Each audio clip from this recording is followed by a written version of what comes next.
오늘은 빌립보서 2장 이 마지막 부분들을 가지고 함께 말씀을 교제하고자 합니다.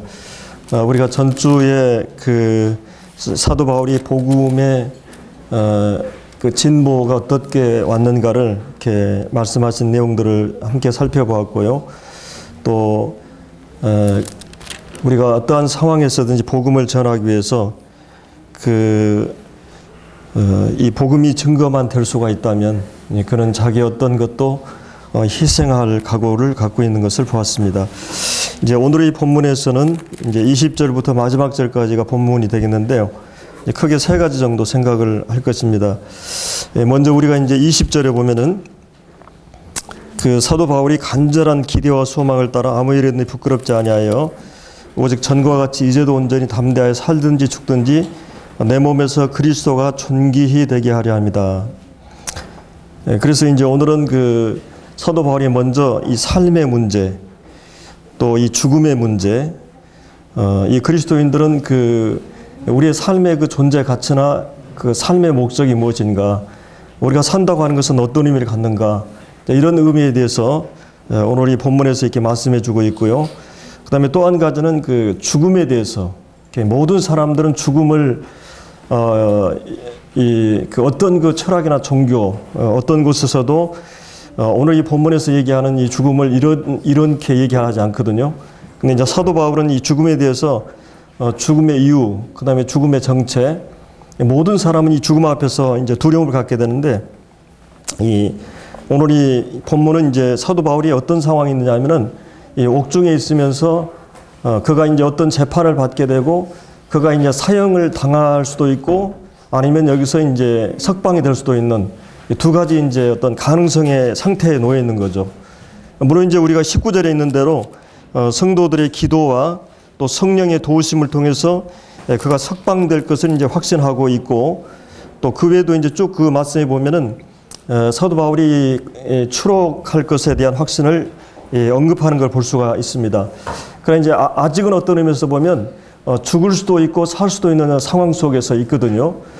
여러분들이 아마 이 보통 이제 사형을 언도받은 사람들이 이런 여러 여론조사를 해봤는데 4가지 단계를 거친다고 합니다. 예를 들어서 시한부 어떤 암을 통해서 이렇게 언도를 받든지, 아니면 어떤 그 큰 중범죄를 범해서 사형을 언도받을 때 첫 단계가 뭐냐면 강한 그런 거부와 저항을 한다는 것이에요. 자기에게는 이거 있을 수 없다. 그러면서 이제 그리고 또 한 가지는 그것을 나 때문이 아니라 누구 때문에 내가 이렇게 됐다. 그 문제에 대해서 자기 안에서 원인을 찾지 않고 환경이나 주변 사람들 때문에 내가 오늘 이렇게 됐다. 이런 그 반응이 있고, 그 다음에 세 번째는 그 상황에 대해서 이것을 최선을 다해서 극복해 보려고 하는. 여러분들이 그 야곱을 보면은 야곱이 이제 그 누벤을 그 애굽의 총리가 요구했다고 말을 들었을 때 이 4단계가 나오거든요. 처음에는 죽어도 안 된다. 그리고 이제 그 다음에는 너희들이 왜 그런 말을 해가지고 이런 얘기를 하고, 세 번째는 이제 선물을 준비하고 최선을 다해서 어떻게 해보려고 하고, 마지막 4번째 단계는 이제 체념합니다. 그걸 수용하게 되죠. 그래서 죽으면 죽으리라. 그리고 이제 누벤을 보내게 해야 되는데, 이런 4가지 반응을 이제 일반적으로 보이게 되는데, 이 사도 바울도 어떻게 보면은 지금 석방될 것인가 사형될지 모르는 그런 상황에서 이 죽음 앞에서 모든 사람은 무릎을 꿇게 되고 죽음을 두려워하게 되는데, 정말 이 죽음에 대해 초연할 수 있고 죽음을 능가할 수 있는 사람이라면 뭔가 그 이상의 어떤 그 신념이나 진리를 갖고 있을 때 그렇게 되는 걸 볼 수 있습니다. 그러나 이제 오늘 이 본문에서 이 사도 바울은 20절에 보면 내가 살든지 죽든지 그의 모든 관심은 그리스도가 내 삶을 통해서, 아니면 죽음의 과정을 통해서라도 그분이 내 몸에서 나를 통해서 존귀와 영광을 받는 것이다. 이런 말을 하고 있는 걸 볼 수 있습니다. 그래서 이제 거기 이제 21절에 보면 왜 그러느냐 하면 그 이유가 내 안에 내 삶의 그 주인이 되시고 또 내 삶에서 실제적으로 살아계신 분이 그리스도이기 때문에, 갈라디아 2장 20절에 있는 대로 내가 그리스도와 함께 십자가에 못 박혀나니 그런 이전에 내가 산 것이 아니오 오직 내 안에 그리스도께 사신 것이다. 그래서 내가 육체 가운데 사는 것은 나를 사랑하고 나를 위해 자기 몸을 버리신 하나님 아들을 믿는 믿음 안에 사는 것이다. 그러니까 믿음 안에서 그리스도 안에서 내가 살고 있기 때문에 그는 살든지 죽든지 그의 몸에서 그리스도가 존귀되기를 말하고 있는 걸 볼 수 있습니다. 이 삶에 대해서 많은 그 여러 가지 그 입장이 있죠. 우리가 이 삶에 대한 부분이 이 참 그리스도인과 비그리스도인의 차이를 보면 이 비그리스도인들, 믿지 않은 사람들은 이 삶은 하나의 존재로만 보는 이 동물처럼 그냥 이 성욕이나 식욕을 이 먹고 마시고 즐기는 차원에서 이런 그 쾌락주의 인생론이 있습니다. 이게 이제 누가복음 우리가 16장 부자가 이제 이런 그 날마다 호화로이 연락하면서 쾌락주의적으로 인생을 사는, 그다음에 이제 그 반대로 금욕주의적인 삶은 끝없이 견디는 것이다. 또 이 공부나 사업이나 큰 일이나 모든 절제와 그리고 이제 환경과 우연과의 싸움이다. 그래서 금욕주의적 인생관이 있죠. 여러분이 사도행전에 보면 그 스도익이라고 하는 이 철학자들, 그리고 에피쿠리우스라는 이 쾌락주의 이 철학의 큰 산맥이 있는데 이 금욕주의적 인생. 그래서 이제 우리가 잘 아는 이 누가복음 18장에 나오는 율법을 잘 지켰던 이 부자 청년, 그리고 12장에 나오는 그 이 부자가 많은 재산을 모아놓고 즐기지 못하다가 마지막 내가 이제 즐기려고 하다 하나님의 영혼을 찾아가시는 이 부자는 거의 금욕주의 인생을 살았죠. 여러분들이 며칠 전에도 이 뉴스 보니까 기부하는데 이 가난한 사람들, 서민들의 20%는 기부를 가장 많이 하고, 그다음에 가장 기부를 안 하는 사람들이 부자의 10%라는 거예요. 가장 위에. 그들은 알뜰하게 모으고 그것이 이제 부자가 되게 됐는데, 그래서 이런 금욕주의적인 인생관이 있고, 그다음에 이제 냉소주의, 인생은 이 그림자에 불과하다. 이 하나의 가련한 배우처럼, 그리고 결국은 인간은 한계와 한정된 인생을 살고 모든 것은 부질없고 아무런 소용이 없다고 하는, 그래서 이제 이것은 뭔가 부부관계가 좋다 깨어져서 이혼을 한다든지, 모든 기대를 자식들에게 드는데 자식이 예를 들어서 뭐 죽는다든지, 사업이 완전히 실패한다든지, 삶이 자기 뜻대로 되지 않았을 때 이런 냉소주의적인 인생관을 갖게 되죠. 또 신비주의적인 모든 어떤 이 육체의 어떤 것을 벗어나서 이 수동적으로 삶을 살아가는, 또 이상주의, 유토피아, 이런 이상세계나 나라를 꿈꾸는 그런 많은 이 삶관이 있습니다. 그러나 오늘 이 본문에서 그리스도인의 삶관을 사도 바울은 여기서 내게 사는 것은 그리스도라 이렇게 말하고 있습니다.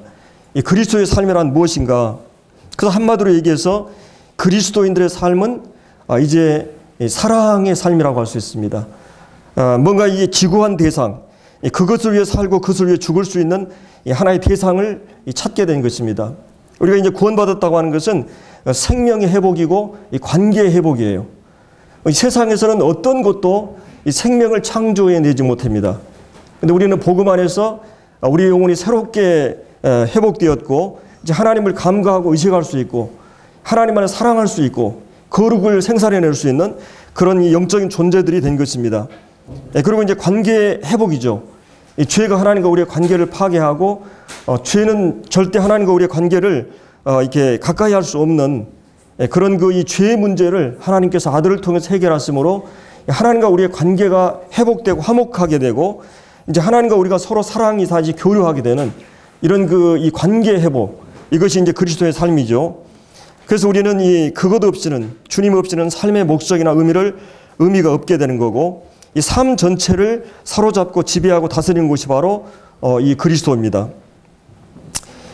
이 주님은, 이 그리스도인은 그리스도와 사랑에 빠져 있는 존재고, 사랑은 언제나 삶을 지배하게 되고, 그 사랑이 삶의 본질이고 목적이 되는 것입니다. 그래서 이제 그리스도인의 삶이라고 하는 것은 무엇인가? 그리스도인의 삶을 구성하는 것이 무엇인가? 우리가 인격의 3 요소에 대해서 한번 생각해 봤는데, 한 가지는 이제 생각과 관심의 영역으로 구성되어 있죠. 이 삶은 그냥 먹고 사는 동물적인 그런 존재가 아니라 삶은 의미가 있고 목적이 있고, 그래서 이제 사랑은 그 대상을 항상 생각함으로써 특징 짓는 것입니다. 그래서 이제 내 보물 있는 곳에 마음이 있다고 하는 것처럼 우리는 무엇에 대해서 생각하고 우리의 진정한 관심은 무엇인가? 바울은 그의 모든 관심이 바로 그리스도다. 그리고 그리스도를 존귀하고 높이게 하는 것이 그의 모든 관심이다. 우리가 이제 구원받기 전에는 나라고 하는 것이 모든 것의 중심에 있었죠. 나라고 하는 건 모든 것의 사랑의 대상이었고, 그런데 나보다도 가치 있는 대상을 알게 되었고, 바로 그분이 그리스도라고 하는 분입니다. 그리고 이제 또 한 가지는 이 사랑은 이제 감정 부분에 있어서 느낌과 감정, 이 내부의 욕망으로 구성되어 있죠. 그래서 바울은 그의 한 가지 그 욕망은 그리스도를 더 아는 것이 그의 모든 삶의 욕망이었어요. 빌립보 3장에 보면 내가 그 그리스도를 알고 그 부활의 권능을 체험하고 이 주님을 알고 싶어하는 그런 욕망과 느낌으로 가득 차 있었던 걸 보게 됩니다. 그 다음에 이제 이 인격의 3요소 가운데 또 한 가지는 활동과 행동의 의지의 영역이 있죠. 하나님께서는 하나님의 인격은 의지를 통해 사랑이 계속 행동화되어 있습니다. 그래서 하나님은 세상을 사랑하사, 하나님을 사랑하사, 이 말은 현재 진행이죠. 계속해서 이것은 중단되지 않고 이 동사의 움직임입니다. 자신을 통해서나 다른 사람을 통해서 그리스도를 영광스럽게 하고 복음이 전파될 수 있다면 그의 사도 바울의 모든 시간은 복음 전파하는 일을 위해서 생애를 맡게 됩니다. 그가 앞으로 10년을 살든 20년을 산다든지 그것은 무엇을 하고 보낼 것인가?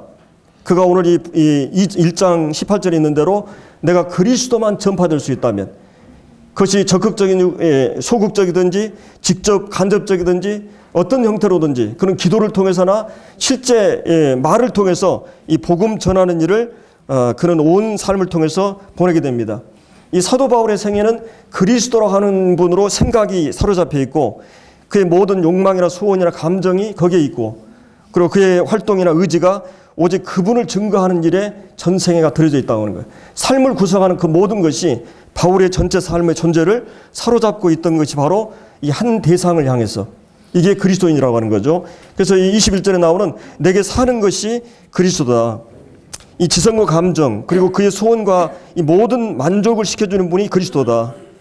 바울은 이 사도행전 9장에 보면 그리스도의 영광을 잠깐 접하게 됩니다. 그러고 나서 그는 완전히 그분에 사로잡히게 되고 그는 단 1초도 안 되는 그 잠깐 동안에 그분의 영광을 뵀는데 그의 타오르는 영광 앞에 그는 완전히 압도되었고 그의 전 생애를 오직 그분을 향해서 이제 달리고 있는 걸 볼 수 있습니다. 우리가 이제 베드로도 1장 8절을 보면 내가 그를 보지 못하는 사랑하는 도다. 그리고 말할 수 없는 영광스러운 즐거움으로 즐거워한다는 말을 하고 있는 걸 볼 수 있습니다. 여러분, 이 주님이 여러분에게 있어서 어떤 분입니까? 그리스도인의 삶은 어떤 삶인가? 그런 그리스도로 완전히 빠져있는 존재라고 하는 것이죠. 그리고 이제 그리스도인은 죽음에 대해서 어떻게 보는가? 사실은 여기 이제 살든지 죽든지 그의 몸에서 그리스도가 존귀하게 되는 것에 온 관심이 있는 걸 볼 수 있습니다. 이 죽음이라고 하는 것은 이제 마치 어린아이들이 어둠을 무서워하잖아요. 그래서 우리가 이 불을 켜놓으라고 이렇게 말하는 걸 볼 수 있습니다. 이와 같이 모든 사람들은 죽음을 무서워합니다. 여러분들 사형수들이 사형을 보통 오전에 이렇게 언도로 합니다. 12시 전에. 그래서 이 사형수들은 이 오전 12시가 될 때까지 초조와 긴장, 극도의 불안과 이 식은땀을 흘리면서 그 12시가 건너가기를, 하루를 더 살기 위해서. 근데 12시 종이 딱 치고 나면 큰 한숨을 쉬면서 이제 오늘 또 내가 죽지 않는구나. 이 하루라고 하는 이 삶 앞에서, 그리고 이 보통 이제 이 사형수들을 면허를 하게 되면 면허를 하다 보면 이제 두 길이 있다고 그래요. 한 길은 면허하는 길이고 한 길은 사형을 받도록 하는 길이에요. 근데 이 간수들이 양옆에서 이렇게 가다가 이 면허장이 아니라 사형장 쪽으로 이렇게 탁 밀면 이 사람들이 막 얼굴이 하얘지면서 주저앉으면서 몸이 완전히 기력이 빠지면서 저항을 한다는 것이요. 마지막까지 죽지 않으려고 하는, 이 죽음이라고 하는 건 모든 사람에게 이렇게 무서운 것입니다. 그래서 우리가 잘 아는 이 볼테르 같은 사람도 평생 하나님이 없다고 얘기했지만은 그런 하나님과 인간에게 나는 버림을 받았다. 만약 나에게 6개월만 더 연장할 수 있다면 삶을, 난 내 재산을 다 그들에게 주겠다고 하는 말을 합니다. 그 볼테르의 마지막 죽음을 본 어떤 간호사가, 간병인이 나는 이 볼테르 같은 죽음을 맞이하지 않겠다. 정말 그의 얼굴이 일그러지고 이 공포에 쌓여서 죽어갔다고 하는 것입니다. 그래서 왜 사람은 죽음을 두려워할까요? 물론 이것은 이 죽음이라고 하는 것은 죄 때문에 우리에게 왔죠. 이 죄에. 그래서 이제 이 사망이 그때부터 왕노릇하게 되었고, 무엇보다 이 사람들이 죽음을 두려워하는 것은 죽음의 정체를 모르기 때문입니다. 죽음은 인간에게 가장 극복하기 힘들었던, 역사의 모든 영웅 호결들이 죽음 앞에 정복되어 버린, 그리고 이 죽음은 인간의 가장 큰 이 원수라고 말하고 있죠. 죽음. 이 죽음이라고 하는 것은 우리의 삶의 모든 관계를 단절하고 영원한 이별과 다시 돌아올 수 없는 길로 가기 때문에 죽음은 우리에게 무서운 것입니다. 그러나 우리 그리스도인들은 이 죽음의 정체를 알고 있어요. 그리고 이미 우리는 이 죽음의 원인이 되고 있는 죄의 뿌리와 죄의 문제를 이미 해결받은 자들이기 때문에, 주님이 죄의 원인인 이 죽음의 원인인 죄와 그 다음에 이 인간의 죽음의 결과인 사망의 문제를 해결하셨기 때문에 우리는 그리스도 안에서 이 모든 것에 대해서 죽음을 두려워하지 않게 되는 것입니다. 그래서 이제 이 사도 바울은 일생에 매우 이 죽음의 종노릇하는 이런 모든 사람에 대해서 이렇게 말해주고 있는 것을 이제 볼 수 있는데, 오늘 여기서 이제 이 사도 바울은 이 죽음과 생 사이에 끼어 있다고 이렇게 말하고 있죠. 거기 22절을 보면 그러나 내가 만일 육신으로 사는 이것이 나의 열매일 때에 무엇을 택할는지 알지 못하노라. 내가 이 둘 사이에 끼었다. 이런 말하고 있습니다. 이 삶과 죽음의 어떤 절벽 가운데 이 생과 사의 기로에 끼어 있는, 이것은 바울만의 문제가 아니죠. 이것은 모든 사람의 문제인 것입니다. 죽음은 우리에게 멀리 있지 않습니다. 마치 그림자가 우리를 따라다니듯이 죽음은 우리의 삶을 계속 따라다니는 것입니다. 우리가 이 다른 사람이 죽어가는 걸 보면서도 마치 자신은 전혀 죽지 않을 것 같이 생각하는데, 우리의 삶의 이 죽음은 돌연히 우리에게 찾아올 수 있다고 하는 것입니다. 그래서 이 다윗은 나와 죽음 사이가 한 걸음뿐이다, 이런 말을 했어요. 중환자실에서 죽어가는 그런 사람들이나 아니면 소방대원들의 이 그런 사람들만이 생사의 기로에 있는 것이 아니라 우리 모든 사람들은 죽음이 갑자기 우리에게 돌연히 찾아올 수 있다고 하는, 그래서 이제 바울은 이 생과 사에 끼어 있다고 하는, 그러면서도 이 바울이, 여러분들이 이 바울처럼 얘기할 수 있을까요? 이건 모든 그리스도인들이 이 바울처럼 얘기할 수 있어야 됩니다. 이 두 사이에 끼어 있는데 사람들은 이 삶 쪽으로 조금이라도 더 삶을 연장하기 위해서 이 발버둥을 치는데, 오히려 이 사도 바울은 이 두 사이에 행복한 고민을, 행복한 갈등을 말하고 있는 것이에요. 무엇을 택할는지 알지 못한다. 그것이 모두 불행하거나 비극적인 것이 아니고 두 가지가 너무 좋아서 무엇을 택할는지 알지 못한다.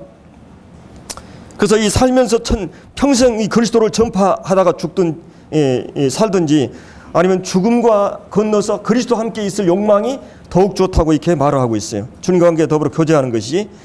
여러분들 가끔 아이들에게 난해한 질문을 할 때가 있죠. 아빠가 예뻐, 엄마가 예뻐. 아빠가 좋아, 엄마가 좋아. 그러면 아이들이 뭐라 그러죠? 아주 철이 없는 아이들은 솔직하게 엄마가 좋아. 또 이제 조금 이렇게 철이 들면 어떻습니까? 아빠도 좋고 엄마도 좋고. 좀 영악한 애들은 뭐예요? 아빠 있을 때는 아빠가 좋다고 그러고 엄마가 있을 때는 엄마 좋다고 이렇게 얘기합니다. 이런 행복한 갈등과 이 갈등을 해본 적 있습니까? 누가 이런 고민과 갈등을 할 수 있습니까? 그것은 삶의 이유를 알고 죽음의 정체를 아는 사람만이 그렇게 할 수가 있는 것입니다. 이 사도 바울은 이 죽음이 무엇인가를 그는 알고 있었어요. 그래서 이 사도 바울은 여기서 떠난다는 말이 나오죠. 거기 이제 23절에 보면 이 떠나서라는 단어가 나와요. 이것은 뭡니까? 텐트를 치고 텐트를 장막을 치고 이제 캠프를 갔다가 떠날 때 쓰는 말이에요. 군인들이 텐트를 치고 떠날 때 쓰는 말입니다. 만약 그 배가 한 곳에서 정박했다가 어떤 곳으로 떠날 때 쓰는 말이에요. 이 떠나다, 이 제대하다, 이런 의미를 갖고 있습니다. 이 떠나다는 말이. 그래서 이제 여기서 죽음이라고 하는 것은 우리가 이 돌아갈 본향이 있기 때문에, 터가 있는 움직일 수 없는 이런 성이 있기 때문에, 하나님이 경영하신 터, 손으로 짓지 않는 하나님 만드신 그런 터가 있기 때문에 우리는 그곳을 향해서 가게 되는 것이에요. 이 죽음이라고 하는 것은 왜 우리가 여기 보면 이 사도 바울이 21절에 죽는 것도 유익하다 이런 말을 하죠. 죽는 것도 유익하다. 왜 그러냐면 23절에 나오는 내가 이곳을 떠나서 그리스도와 함께 있을 욕망이 더욱 좋으나, 죽음이라고 하는 것은 왜 우리에게 유익한가? 그것은 죽음은 집에 가는 일이기 때문에. 여러분이 고향에 가는 일이 그렇게 힘들어요? 고향은 참 어머님 품과 같은 곳이죠. 늘 우리에게 따뜻함과 그런 아름다운 정겨움과 가고 싶은 그 안식처와 같은 곳이 바로 이 고향입니다.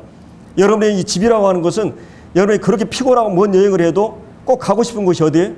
바로 이 집이에요. 집에만 오면 우리가 모든 긴장이 풀리고 우리가 우리의 안식처와 같은 것입니다. 이 땅을 떠나서 그리스도가 계신 곳으로 가는 것, 이것이 죽음이에요. 우리의 시민권은 하늘에 있다고 그랬어요. 이 빌립보서 3장 20절에 보면. 그래서 우리가 이 순례와 나그네의 길을 마치고 죽음이 왜 유익한가? 우리는 진정한 본향으로, 아버지 품으로 우리가 상상할 수 없는 그곳으로 가기 때문에. 그리고 또 한 가지는 이 죽음이 왜 유익한가 하면 죽음은 이 우리의 죽을 몸, 이 죽을 몸이라고 하는 것은 우리가 죄사함 받고 구원 받았지만 여전히 우리 안에 죄의 욕망과 세력이 영향력이 남아 있어요. 그것 때문에 우리는 얼마나 많은 갈등을 합니까? 여전히 우리는 넘어지지 않으려고 하는데도 또 넘어지고, 내 마음에 이렇게 화를 다스리지 못하고, 어떤 음탕한 생각들을 내가 자유롭지 못하고, 이런 많은 것 때문에 우리의 마음에 그 일로 인해서 갈등하고 좌절하고 회개하고 그런 일들이 얼마나 많았습니까?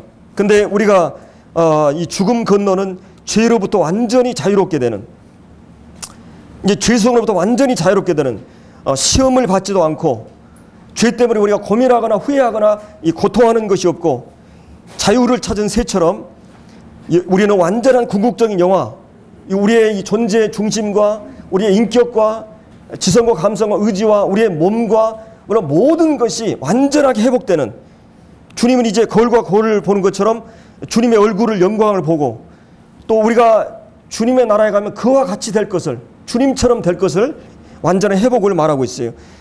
그래서 이 불완전한 모든 것이 제거되고 완전한 몸으로 회복되는 그날이 바로 이 죽음을 떠나는 그 순간에 오기 때문에 우리는 이 사도 바울처럼 그리스도인들은 이 믿음과 소망을 가지고 있기 때문에 이렇게 죽음이 더욱 좋은 것을 알아요. 그리고 또 한 가지는 죽음이 유익한 것은 무엇보다도 이 23절에 나오는 그리스도와 함께 있을 욕망. 사도 바울이 그토록 생애에 그분에 완전히 사로잡혀 있고 그분을 사랑하고 그 온 마음을 지배했던 그분, 그 그리스도와 함께 있기 때문에, 물론 천국은 물리적으로 환경적으로 너무나 놀라운 장소예요. 슬픔과 죽음과 고통과 질병과 이런 모든 것이 없는 곳이에요. 그리고 거기는 쇠하거나 늙거나 이런 게 없어요. 그리고 이 황금으로 이루어진 그런 최상의 그런 환경이에요. 에덴 동산보다 훨씬 더 아름다운 하나님이 지으신 새로운 그런 새하늘 새 땅. 우리는 사실은 우리가 이 미국이라든지 이 도시 생활을 하다가 가끔 시골 생활하면 하기가 힘들죠. 근데 여러분이 이 사도 바울은 천국을 맛을 본 사람이에요. 주님을 잠깐 만나본 사람이거든요. 그 생활이 너무나 차원이 높기 때문에 그곳에 가고 싶은 욕망이 더욱 강했던 것을 말하고 있는 것입니다.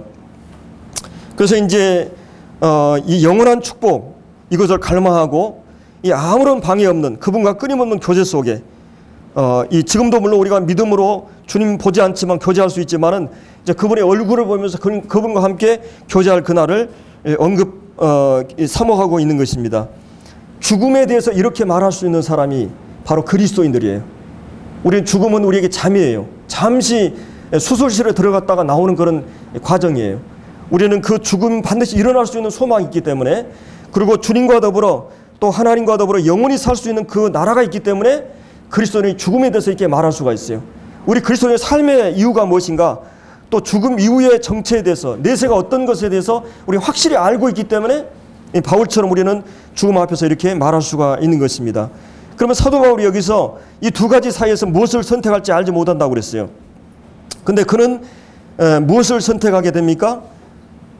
그가 이 좋은 것을 선택한 게 아니라 우선 좋은 것, 마치 이것은 놀러 가는 것 같고 소풍 가는 것 같고 이제 주님 품에서 영원히 쉬는 이것을 선택한 게 아니라, 우리가 24절에 보면 내가 육신에 거하는 것이 너희를 위하여, 여기 중요한 것은 바울의 전 삶은 나를 위한 삶이 아니었어요. 너희를 위한 삶이다. 너희를 위하여. 그리고 이제 이런 확신으로 너희 믿음의 진보와 기쁨을 위해서. 그러니까 이 사도 바울은 성도들을 위해서, 교회를 위해서 내가 육신이 불편하고 이 열악한 감옥 속에서 그런 추위와 더위와 씨름하면서 그러나 너희들에게 유익을 위해서 하나님 내게 주신 은사와 하나님 말씀을, 이 복음과 말씀의 은사를 주셨기 때문에 이걸 너에게 공급하고 제공함으로 너희들의 인격이 또한 믿음이 진보하고 성숙하고, 그래서 그 믿음의 성숙으로 인해서 너희들의 기쁨의 삶, 풍성한 열매의 삶, 22절에 나오는 이 육신으로 사는 것이 내일의 열매일진데 이런 말을 하고 있죠. 그래서 이런 그 믿음의 진보를 위해서 나는 육신에 사는 것을 선택한다고 말하고 있어요. 그래서 그 유익을 위해서 선택하는 것. 우리가 이제 예를 들어서 여러분들이 그 공부를 하다 보면 이제 그런 게 있죠. 음식도 우리가 이 라면은 참 맛있잖아요. 저도 한 일주일에 한 번 정도는 꼭 라면을 먹는데, 이 라면은 우리 애들도 그렇고 하여튼 뭐 저녁에 간식으로 이렇게 우리가 절대 먹지 말자, 뭐 여드름 나니까 뭐 이러다가도 이 땡기는 거 이제 도저히 참을 수가 없어요. 그래서 다 그냥 해가지고 이렇게 끓이면 안 먹는다 그러도 와서 또 먹고 막 마시고 막 그러거든요. 이게 얼마나 땡겨요. 근데 이 몸은 어째요? 안 좋잖아요. 이게 육신은 먹기는 좋은데 유익하진 않아요. 우리가 이 공부하는 것과 노는 거 어떤 게 좋아요? 공부하는 거 하기 싫죠. 그러나 노는 거 얼마나 좋아요. 그러나 유익한 것은 공부하는 것입니다. 또 일하는 것도 그렇죠. 우리가 유익을 위해서 우리가 하는 것이에요. 이 사도 바울도 우선 천국 가서 주님과 더불어 이런 거 얼마나 좋겠어요. 그러나 그럼 무엇을 선택합니까? 바로 이 성도들의 교회 유익을 위해서 나는 육신의 불편함과 고난과 이 모든 것을 선택하고 있는 것을 우리가 이제 이 말씀에서 보게 되는 것입니다. 무엇보다도 이 시대는 이 죄성이라고 하는 것은 우리를 자기중심적으로 이기적으로 만들어버렸죠. 그래서 여러분들이 요즘 청소년들을 보면 묻지마 폭행이라든지 이렇게 막 그 살해한다든지, 이게 극도의 이기주의 때문에.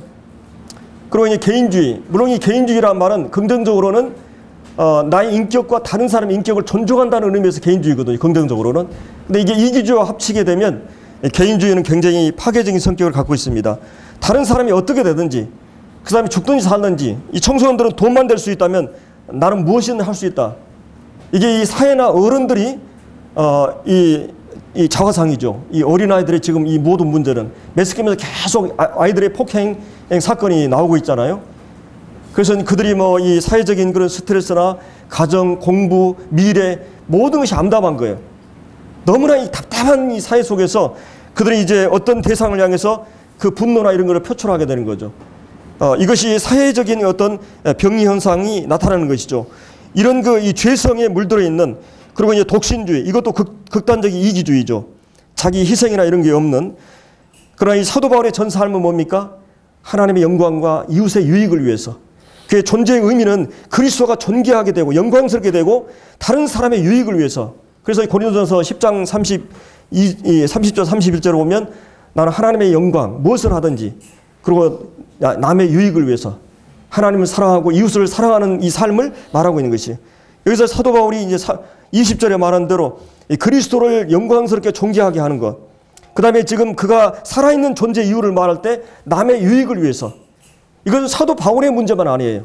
우리는 은사나 직분으로 한정 지을 수 없어요. 모든 그리스도인들은 바울의 삶을 살아야 됩니다. 하나님을 사랑하고 이웃의 유익을 위해서 살아가야 되는 것입니다. 그래서 이 창세기 아브라함의 하나님 부르셨을 때 내가 복의 근원이 되라, 이런 말은 뭐예요? 복의 통로가 되라는 말입니다. 복이 나한테 머무는 게 아니라 이제 이 복을 남에게 나누어주는, 복의 근원이 되라고 하는 것은 복의 통로가 되는 것입니다. 나를 통해서. 그래서 이제 내가 주는 것이 받는 것보다 복이 있다 그랬어요.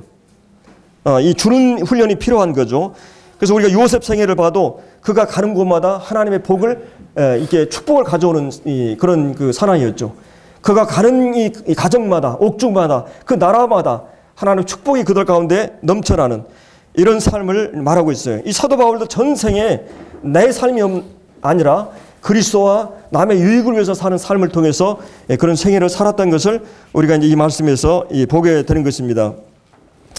그 다음에 이제 우리가 여기 이제 26절에 내가 다시 너희와 같이 있으므로 그리스도 예수 안에서 너희 자랑이 나를 인하여 나로 말미암아 풍성하게 하려 함이라. 그리스도 예수 안에 너희 자랑이, 여기서 이 너희 자랑이라고 하는 것은 정확히 의역을 하면 이 간증거리입니다. 그리스도인은 하나님이 나와 함께 하시고 내 삶을 개입하고 간섭하시는, 긍정적이든 부정적이든 하나님 나를 채찍으로 가든 아니면 나를 거룩한 길로 가게 하셔서 주님의 축복을 누리든 삶에는 간증이 있어요. 그리스도와 우리와 함께 묶어져 있기 때문에 그리스도인에게 만약 징계가 없다면 사생하라 그랬어요. 우리가 잘못하고 가는 길인데 내 욕망과 내 이기적인 나의 유익을만 위해서 살아가는데 하나님 징계가 없다. 그건 사생자예요. 징계가 있는 건 하나님의 큰 은혜입니다. 그래서 우리는 징계가 있든 아니면 주님이 축복을 하시든 하나님이 우리의 삶에 함께 하심을 말씀을 통해서나 기도를 통해서나 살아가는 모든 삶에서 그분의 함께 하심을, 개입하심을 우리가 경험하는 삶을 살게 되어 있어요. 그래서 우리가 간증거리가 있게 되는 것입니다. 그래서 이제 물론 이 간증거리는 긍정적인 부정적인 간증거리 있는데, 근데 이 그리스도 예수 안에서의 자랑이에요. 그냥 내 자랑이 아니라 그리스도 예수와 함께하는 삶에서 일어나는 자랑인데, 그것이 이 사도 바울의 사역을 통해서 더 풍성해지기를, 그 말씀을 통해서 그들의 감정이 교정되고 그 삶이 계속 교정되어서 정말 이 풍성한 열매가 맺히는, 이 풍성이라는 말은 인격적인 그런 열매죠. 요한복음 10장 10절에 나오는 내가 온 것은 양으로 생명을 얻게 하고 또 풍성히 얻게 한다. 이건 성령의 열매가 그리스도의 풍성함의 인격의 열매가 맺힘으로 우리가 더 이 만족스러운 삶을 우리가 살 수 있는 것을 이 말하는 것이죠. 그래서 이제 여기 22절에서부터 26절까지 삶의 이유에 대해서 말하고 있죠. 바로 이 다른 사람의 유익을 위해서 사도 바울은 산다고 하는 것을 얘기하고 있어요. 무엇보다 중요한 것은 이 믿음의 진보. 이 믿음의 진보는 하나님 말씀을 통해서 봐요. 믿음은 이 들음에서 나오고 들음은 그리스도의 말씀으로 말미암습니다. 하나님 말씀을 듣지 않으면 절대 영적으로 성장할 수 없죠. 그리고 이 말씀을 경험하고 말씀을 실천하고 말씀을 증거하고 이 말씀 안에서 우리의 모든 이 영적인 성장이 오기 때문에 사도 바울은 그 말씀 사역을 그들 가운데 함으로 그들의 영적으로 성장할 것을 위해서 자기의 존재 이유를 말하고 있는 것입니다. 그리고 27절부터 이제 마지막 절까지 말씀 가운데서는 이제 이 27절에 오직 너희는 그리스도의 복음에 합당하게 생활하라. 이 복음에 합당하게 생활하라. 이제 이렇게 이 말씀을 해주고 있습니다. 여기 합당이라는 말이 이제 여러분이 의복을 입을 때 우아래가 어울렸을 때 쓰는 말이에요. 이 남자가 남자 옷을 입었을 때 이 저울의 균형을, 조화를 말할 때 쓰는 말입니다. 그 사람이 학생인데 학생답다 했을 때 이 합당하다 이런 말을 하게 되죠. 조화롭다, 어울리다. 남자가 남자 행동을 했을 때 어울리다는 말이에요. 그래서 이 사도 바울이 지금 여기서 그 그리스도의 복음을 믿고 그 복음 안에 있는 사람들이 정말 이 삶 속에서도 복음 안에 있는 그 믿음과 함께 그 복음에 맞는 삶을 살아가는 것이에요. 원래 여기서 이제 이 합당하게 생활하라는 말은 그 당대 이제 이 로마가 이 빌립보 지역을 지배하고 있었죠. 식민 통치하고 있었죠. 로마의 퇴역 군인들이 이 도시를 건설해서 거기에 퇴역 군인들의 영예를 위해서 준비된 그런 도시였습니다. 그리고 이제 이 도시는 로마의 자부심의 상징이었어요. 이 빌립보라는 지역이. 그리고 이 로마라고 하는 나라는 그리스도의 정신이나 문화가 실제 지배하고 있었죠. 근데 그 그리스 나라는 이 폴리스라고 하는 도시 국가였죠. 그리고 거기는 이 민주 국가였어요. 그러니까 이제 국가라고 하는 힘과 권력에 의해서 착출하는 게 아니라, 제가 이제 며칠 전에 제가 신문 스크랩을 했는데 여기에 이제 보니까 이 동서양의 첫 충돌이 바로 이 그리스와 페르시아의 전쟁이었어요. 근데 그리스는 도시국가의 작은 국가였는데 이 페르시아라면 지금 이란이잖아요. 그 당대 강대국이었어요. 근데 이 전쟁에서 이 그리스가 승리하게 됩니다. 근데 그 승리의 원인을 많은 학자들이 어떻게 보냐면은 이 페르시아는 이 절대 왕정이었어요. 국가의 권력과 힘에 의해서 명령과 복종에 의해서 움직이는 북한과 같이. 근데 그 그리스라고 하는 나라는 민주국가였어요. 그 시민의 자율에 의해서 시민의 정신과 그런 자율 정신에 의해서 하는 것입니다. 그러니까 전쟁을 할 때 내가 내 국가를 지켜야 된다. 또 이 도시를 지켜야 된다고 하는 시민 정신, 자율 정신과 민주 정신에 의해서 움직이게 된 것이요. 이 사람들은 마치 끌어오른 사람들처럼, 페르시아 사람들은. 근데 결국 전쟁에 수나 무기에 도저히 불리했는데도 승리했다는 것이죠. 그러면서 이제 민주국가의 힘에 대해서 이렇게 사설이 나와 있었는데, 바로 여기에 나오는 지금 사도 바울이 그리스도의 복음에 합당해 생활하는 말은 너희가 하나님 나라의 시민답게 행동하라는 말입니다. 하나님 나라의 시민이 하나님을 대표하고 하나님을 대변하기 때문에 그 국가의 모든 명예와 그 모든 것이 우리에게 달려있기 때문에 우리가 이 자식이 잘하는 것에 따라서 이 가정의 모든 명예가 달려있잖아요. 그래서 이제 그 시민 합당하게 생활하라. 이 하늘나라 시민으로 생활하라 이런 말입니다. 그래서 이제 여기 중요한 말은 그러면 이 복음이라고 하는 것은 무엇입니까? 복음은 하나님과 관계를 회복하고 그다음 우리 안에 생명을 회복하는. 그래서 이 하늘나라에 합당한 이 생활을 첫째로 뭐라고 그랬냐면 여기에 너희가 일심으로 서서 한 뜻으로 여기서 이 서서 있을 때 한 뜻으로 일심으로 한 마음으로 2장 3절에서도 그런 말씀이 나오는데 그럼 여러분들이 지금 이 공동체가 모든 사람이 하나 될 수 있는 비결이 뭡니까? 우리는 사랑이라고 얘기할 수 있지만은 사랑보다 더 중요한 것은 여러분들이 분모가 있고 분자가 있어요. 부모는 하나고 분자는 뭐 십형제면 다 달라요. 그러니까 분모를 중심으로 우리가 모이게 돼 있어요. 이게 이제 복음의 교리고 그러면 여러분의 몸을 얘기할 때 어떻게 우리가 하나 될 수 있어요? 지체들 간에 서로 하나 될 수 있습니까? 머리에 통제 안에 있으면 하나가 돼요. 그리고 여기서 얘기하는 것은 한 뜻이라고 하는 것은 복음의 뜻이고 그리스도예요. 그리스도가 빠져버린 교회, 그리스도가 빠져버린 공동체, 가정, 그건 하나 될 수가 없어요. 내 어떤 의지나 힘으로 윤리나 도덕의 힘으로 그것을 지금 바울이 얘기하고 있는 게 아니에요. 그리스도라는 복음, 그리스도라는 머리의 통제 안에 놓이게 되면 그것은 자연스럽게 하나가 되는 것입니다. 그 얘기를 여기서 지금 바울이 하고 있는 것이에요. 이 복음에 합당하게 생활하기 위해서는 먼저 우리가 이제 하나라고 하는 이 교리에 대한 그래서 이제 에베소 4장에서도 너희가 몸도 하나이다. 이 성령도 하나이다. 소망도 하나이다. 주도 하나이다. 믿음도 세례도 하나이다. 아버지도 하나이다. 그러니까 공통 분모가 있어요. 공통의 어떤 하나의 가치가 있습니다. 그것을 믿음으로 고백하고 그 믿음 안에서 모일 때만이 우리가 하나가 될 수 있어요. 그러니까 그것이 없이는 절대 부부도 삼각형이 있으면 그리스도를 경외하고 하나님을 사랑하게 되면 부부관계는 서로 사랑할 수 있게 돼 있어요. 부부가 이 하나님 없는 서로의 어떤 힘으로만 되는 게 아니라 그리스도 중심 안에 모일 때 주님이 우리의 삶의 주인이 되고 교회의 주인이 될 때 그리스도가 중심이 될 때만이 하나 될 수가 있는 것입니다. 그렇기 때문에 이제 여기서 이 복음은 그러면 어떤 것이에요? 여기 한 뜻으로 이 복음의 신앙을 위해서 협력하는 것과 그래서 우리가 이 하나님의 나라의 시민으로 합당하게 생활하는 첫째는 뭐예요? 복음은 하나님과 우리를 화목하셨고 우리가 우리를 화목히 했어요. 이방인과 유대인을 하나 되게 했어요. 그러면 교회가 복음을 위해서 가장 먼저 해야 될 일은 뭐예요? 하나로 연합하는 것이에요. 여기 다 군대 용어들이거든요. 여기 이제 선다는 말이나 일심으로 서서 한 뜻으로 이게 여러분이 네모 반듯한 이런 있다면 군인들이 네모 반듯하게 서가지고 적진이 공격해 들어오는데 다 서가지고 방패를 가지고 섰을 때 쓰는 말이에요. 적진이 공략해 왔을 때 만약에 한쪽에 틈이 생겨버리면 무너지게 돼 있어요. 적진이 공격하는데 다 한 뜻으로 서서 진리로 서서 이 복음의 무장으로 서서 이 저들의 공격을 대항하는 것입니다. 협력하는 것. 그래서 이 복음에 합당히 생활하는 것은 교회가 하나 되는 일을 위해서 힘쓰는 것입니다. 이미 우리가 성령이 하나 되게 하신 것. 그럼 성령이 무엇으로 하나 되게 하셨어요? 아까도 얘기했듯이 예수 그리스도가 누구시고 그분이 어떤 일을 하셨다고 하는 이 복음의 진리를 가지고 우리를 하나님을 믿게 했어요. 죄사함의 확신과 하나님과 우리의 관계가 회복되고 성도들 관계가 회복된 것이에요. 성령이 우리 안에서 복음을 통해서 우리를 하나로 묶었어요.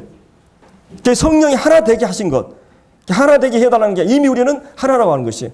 우리는 한 가족이고 한 몸이라고 하는 것이에요. 우리는 이미 이런 진리의 토대 위에서 굳게 서라는 말입니다. 그래서 이제 여기서 먼저 이 하나 되는 것이 얼마나 중요한지 모릅니다. 우리 하나님과 원수되었고 적대적이었고 정말 이 도저히 하나님과 우리의 관계가 맺어질 수 없었는데 하나님이 죄에 대해서 진노하시고 이 죄에 대해서 이 진노를 발하시는 분이에요. 근데 이 예수 그리스도가 이 죄의 문제를 해결하시고 하나님과 우리 사이를 화목하게 하셨고 이제 우리를 화목하게 하는 일을 위해서 부탁했고 화목하게 하는 사신으로 우리를 보내신 것입니다. 그래서 우리 교회가 화목, 일치, 연합, 사랑으로 묶어진 것을 힘써 지키는 것. 그래서 이 복음이라고 하는 것은 그 서로 용납하는 싸움이에요. 율법이라고 하는 것은 서로를 갈라지게 하고 정지하고 밀어내고 우월감을 나타내면서 있게 하는 것입니다. 이 율법이에요. 근데 이 빌립보서 3장에 보면 개들을 삼가고 뭐 손해날 나당을 삼가라 이 말이 복음을 공략하는 가장 무서운 적이 뭐냐? 율법주의예요. 율법주의라고 하는 것이 교회 안에 들어올 때 이 교회 이 복음을 공격하는 것입니다. 사도 바울은 지금 복음은 뭐냐? 성도들을 하나 되게 하고 그래서 이 모세와 바울도 우리가 수요일 날 공부했지만은 하나님을 알게 되고 하나님과 화목하게 되면 동족을 위해서 내 생명책에 이름이 지워져도 그러니까 동족을 저 죽일 놈이다 하고 그냥 밀어내는 게 아니라 동족을 연대시키고 모세도 그렇고 자기 동족을 위해서 내 이름이 생명책에 지워진다 할지라도 그런 고통을 얘기하는 것이죠. 이 복음이라고 하는 것은 한 사람이라도 묶어내고 참아내고 용납하고 인내하고 기다리고 용서하고 그러니까 그리스도 안에서 우리를 변화시키는 일을 위해서 기다리는 것입니다. 이 복음이라고 하는 것은 하나님의 긍휼과 은혜와 용서를 체험했다면 이 복음은 그런 능력이 있어요. 이 교회가 그런 일을 하고 있는가? 정말 하나됨을 위해서 힘쓰고 있는가? 그것이 하나님의 백성답게 사는 모습이라는 것이에요. 그리고 이제 또 한 가지는 이제 여기서 예수님처럼 사는 한나라 시민처럼 사는 것이 이 거룩한 삶을 살고 죄와 싸워서 이 사랑과 긍휼과 은혜와 이 풍성한 삶을 사는 것이 이 믿음의 삶입니다. 그리고 여기 이제 28절에 나오는 대적하는 자들, 아까 제가 얘기했듯이 유대인들 배경으로 해서 율법주의, 헬라적 배경으로 해서 합리주의나 과학주의, 그리고 이제 이방인들의 우상, 그리고 로마의 황제 숭배 이런 것들이 그 시대의 그리스도인들을 도전하고 있었어요. 이 황제 숭배라고 하는 것은 마치 일본의 신사참배와 같아요. 이거는 북한의 김일성 사상과 같은 것입니다. 그분에게 그것을 거절했을 때는 죽음이요, 고문이요, 감옥이에요. 그리스도인들은 그런 상황에서 자기 신앙을 고백했어요. 이런 그 로마 이 세력으로부터 오는 대적들이 있었어요. 율법주의라고 하는 이 복음에 반대되는 가상 성경을 잘하는 유대인들의 율법주의, 헬라의 어떤 그런 합리주의와 이성주의 이런 것들이 그 시대에 공략을 하고 있어요. 이 대적하는 자들에 의해서 중요한 것은 그리스도인들이 두려워하지 말라. 바울이 감옥에 들어가니까 그 많은 그리스도인들이 막 겁없이 막 복음을 전했잖아요. 그래서 이런 그 두려워하지 않는 것, 이것이 이제 하나님 나라의 백성의 중요한 그런 시민으로서의 태도인 것입니다. 이 하나님의 이 역사를 보면 정말 이 복음이 증거되는 데마다 반드시 사단의 대적이 있었어요. 만약 이 교회가 도덕이나 윤리나 기복주의나 얘기한다면 교회는 핍박이 없습니다. 복음을 증거하면 핍박이 일어나요. 그리고 이 사단은 이 두 가지 전략을 쓰죠. 당근과 채찍인데 사자처럼 막 핍박과 고문으로 우리를 고통스럽게 하고 또 한 가지는 이제 당근, 세상이라고 하는 달콤한 그런 유혹을 통해서 양의 이 탈을 쓴 이 광명의 천사로 우리를 공략해요. 이게 더 힘든 것입니다. 이런 그 두 가지 전략을 가지고 이 교회를 대적하고 공략하는 것입니다. 이 복음의 광채가 영광이 드러나면 어둠의 실체는 드러나기 때문에 반드시 이제 이 대적하게 돼 있어요. 자, 그런데 우리가 왜 두려워하지 않을 수 있습니까? 주님이 십자가로 승리하셨기 때문에. 내가 세상을 이겼노라. 세상을 두려워하지 말라. 그리고 주님이 십자가로 승리하셨고 부활로 승리하셨기 때문에 죽음도 우리를 두려워하지 않았어요. 이 초대 성도들은. 그리고 이제 예수 그리스도로 하면 넉넉히 이기게 되기 때문에. 그리고 이제 대적들은 폐잔병입니다. 몸을 죽여도 영혼을 죽이지 못한 자를 두려워하지 말라. 이 마태복음 10장 28절에 대적들은 폐잔병이고 이 이어법만 하지 실제 아무것도 할 수 없습니다. 그리고 여기 이제 28절을 보면 여러분이 핍박을 받고 있습니까? 여러분이 복음을 침묵하거나 복음을 타협하면 복음을 말로 증거하는 걸 침묵하거나 삶으로 거짓말 해버리는 삶 그리스도 인격을 드러내지 않고 이 삶으로 타협해버리면 대적이 없어요. 그리고 여기 뭐라 그랬어요? 여러분이 대적이 있다고 하는 것은 뭘 의미하느냐? 저 대적하는 자들은 구원받지 않은 것의 확실한 표시고 너희 구원받은 사람에게는 너희가 구원받은 증거라는 것이. 여러분이 대적이 없다. 핍박이 없다. 여러분이 침묵하거나 삶으로 그리스도를 증거하지 않는다면 이건 구원받지 않은 것이라는 것이. 여러분이 가지고 있는 이것은 하나님께로부터 온 것이다. 이 구원은. 그리고 이제 마지막으로 29절에서 이 하나님 나라에 합당한 삶을 위해서는 이제 고난을 받는 것. 이 여러분들이 말로 증거하거나 또 이 삶으로 증거했을 때 반드시 이것은 고난을 수반합니다. 주님이 그랬고 바울이 그랬고, 바울이 침묵했으면 감옥에 들어갈 수 있었을까요? 바울이 그 양심을 지키고 삶에서 거짓말하지 않고 자기 분노를 억제하면서 복음에 합당한 삶을 살았기 때문에 그런 그 고난을 받았어요. 오늘날 이 현대 그리스도인들은 야성을 잃었다 그래요. 그냥 적당히 다 타협하고 적당하게 세상도 이 주님 안에서 있는 것도 다 즐기면서 이렇게 살려고 하니까, 미지근하니까 주님이 토해낸다고 그래요. 이 계시록에 보면 라오디아 교회. 그리고 우리의 정체를 분명히 하고 우리의 노선을 분명히 하고 하나님의 자녀라고 하는 스파이나 이런 게 아니라 난 하나님의 자녀라고 하는 그 삶을 통해서, 입술을 통해서, 삶을 통해서 드러내야 된다고 하는 것이, 그럴 때 우리가 반드시 고난이 오게 됩니다. 그러나 이 사도 바울이 얘기한 것처럼 이 고난은 이 여러분들의 은혜로 주신 믿음을 키우는 것이 고난입니다. 믿음을 밑거름을 주고 이 비료를 주는 것이 바로 이 고난이에요. 고난이 없이는 그리스도는 결코 믿음이 성장하지 않습니다. 그렇기 때문에 이 고난 받게 하려 함이라. 그러면서 이 고난이 30절에 보면 너희에게도 같은 싸움이 있었다. 이 복음 때문에. 그리고 너희가 내 안에서 이 빌립보 그가 이 감옥에 들어가는 것을 그들이 빌립보 성도들이 보았고, 이제도 내가 지금 감옥 안에 있는 것을 너희들이 보고 있지 않느냐. 복음 때문에 고난 받는 것을. 그래서 이 복음에 합당한 이 삶이라고 하는 것은 바로 이런 그 하나님 나라의 힘에 합당한 것은 이 하나된 걸 힘쓰고 화목하는 것, 그리고 대적하는 자들을 위해서 두려워하지 않는 것, 그리고 복음과 함께 고난을 받는 이 삶인 것을 생각해 볼 수 있습니다. 우리 기도하고 마치겠습니다.